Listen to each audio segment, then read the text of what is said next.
పార్వతీపురం మన్యం జిల్లా పార్పురం మండలం డోక్షల్ పంచాయతీ బుచ్చింపేట గ్రామంలో దాదాపు 2 సంవత్సరాల నుండి కూడా ఇక్కడ మంచినీరు సరఫరా నిలిపివేశారు.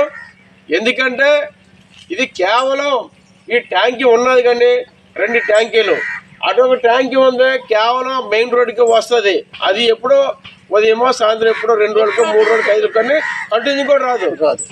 ఈ లైన్ అయితే పూర్తిగా నిలిపివేస్తారు. ఊరు సెంటర్లోనే ఈ వెనక బాగానే ఉన్నారు. ఈ ట్యాంకీ సరిపోదు. తక్షణమే ప్రభుత్వ అధికారులు ప్రజాప్రతినిధులు కూడా దృష్టి సాగించి ఈ నీళ్ళ ట్యాంకుని వెంటనే కొత్తగా పెట్టేసి ఈ అందరు కూడా బుచ్చింపేట గ్రామస్తులు అక్క చెల్లెమ్మలకు అన్నదమ్ములకు అందరికి కూడా వీళ్ళకి నీరు సరఫరా చేస్తారని కోరుతూ ఉన్నాం. మరి అలాగే గత ప్రభుత్వం వైసీపీ ప్రభుత్వం కూడా ఇదే పరిస్థితి ఉంది. మరి ఈరోజు కూటమి ప్రభుత్వం అధికారంలోకి వచ్చినప్పుడు కూడా ఈరోజు దాదాపు 9 నెలలు 10 నెలలు అవుతుంది. కానీ ఇంతవరకు ఈ గ్రామస్తులు ఏమవుతున్నారో నీళ్ళు తాగుతున్నారో లేదు. ఇదిగో ఈ నూతి నీరు ఉంది, పాడైపోయి నూతి నీరు తాగుతారు తప్పించి కానీ ఈరోజు కనీసం ఇక్కడ పట్టించుకుని నాదుడు లేదు. నేను ఒకటే చెప్తాను ప్రభుత్వానికి, మరి ఈరోజు పాలకవర్గాలు దేనికి ఉన్నాయి? ప్రజలతో ఓట్లు వేసుకుంటున్నారు, అలాగే కరెంట్ బిల్ కట్టించుకుంటున్నారు. రుచిని బట్టి కనీసం ఈరోజు ఇక్కడ పరిస్థితి చూస్తే చాలా అద్భుతమైన పరిస్థితి ఉంది. మరి రేపు మాపకి పెళ్లి ఉన్నది, ఆ పెళ్లి కూడా బాధపడే పరిస్థితి ఉంది. 2 పెళ్లిళ్ళు ఉన్నాయి, నీళ్ళు లేవు. ఇక్కడ ఎలా పెళ్లి చేయాలని అనుకుంటున్నారు?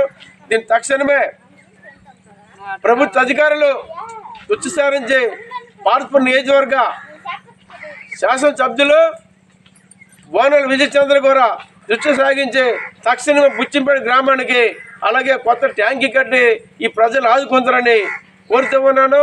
లేని వేళల్లో పెద్ద ఎత్తున ఆందోళన చేసి అవసరమైతే కలెక్టర్ దృష్టి కూడా తీసుకెళ్లే పరిస్థితి ఉంది. అందుకు నేను చెప్పడం జరుగుతుంది. దీన్ని దృష్టి సాగించి తక్షణమే ప్రభుత్వ చర్యలు తీసుకోవాలి. లేని వేళ పెద్ద ఆందోళన చేస్తామని చెప్తూ, అలాగే సిపిఎంఎల్ లిబరేషన్ పార్టీ జిల్లా కమిటీ సభ్యులు పార్వతీపురం మన్యం జిల్లా, అలాగే నా పేరు పి సంఘం. తాగునీరు వెంటనే అందించాలి, తాగునీరు వెంటనే అందించాలి, తాగునీరు సరఫరా చేయాలి, తాగునీరు సరఫరా చేయాలి, తాగునీరు సరఫరా చేయాలి, తాగునీరు సరఫరా చేయాలి.